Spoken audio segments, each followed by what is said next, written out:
South Luzon is not just a region on the map. It is a backbone of the national economy.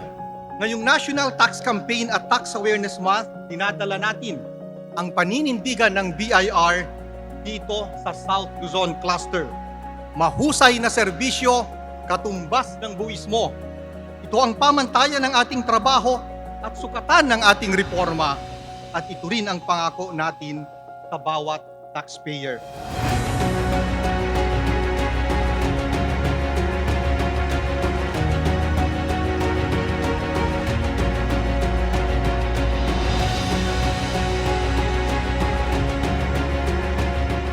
Napipil ng mga taxpayers na sila ay pinapahalagahan.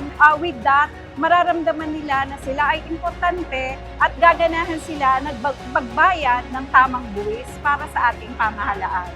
Sa amin naman po na taxpayers, makakatulong din siya kasi feeling namin, naririnig yung side namin na dun sa mga concerns regarding sa pagpa-file, pagbabayad ng tax, and kung paano na-utilize ng ayos yung taxes natin. Napakasaya po ito sa aming pakiramdam kasi pinagsama-sama ang tatlong regions.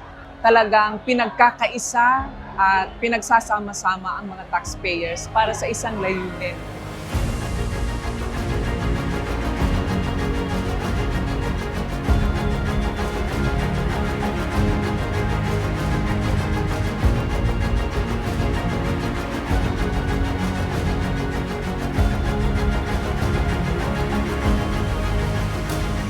This award is not just a personal achievement actually. It's a reminder po of our shared responsibility bilang mamamayan ng ating bansa.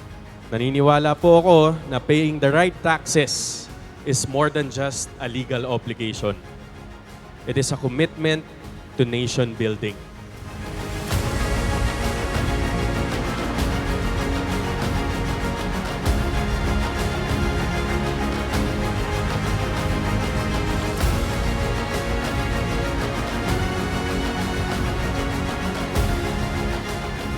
Ang tagumpay ng aktibidad na ito ay tagumpay hindi lamang ng BIR, kundi sa tatlong region.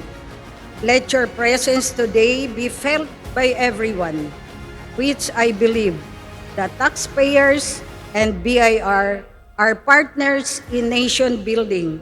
Ang tagumpay ng pagdaraos na ito ay simbolo ng ating pagkakaisa at walang humpay na hangarin upang makapagsilbi sa bayan. When tax discipline moves in step with enterprise and innovation, markets become more stable and competitive. And that is the spirit of our campaign and the driver of our commitment. Patuloy sa paglago, patuloy sa pag-asenso, patuloy sa pagpapatatag bilang mahalagang bahagi ng pambansang ekonomiya.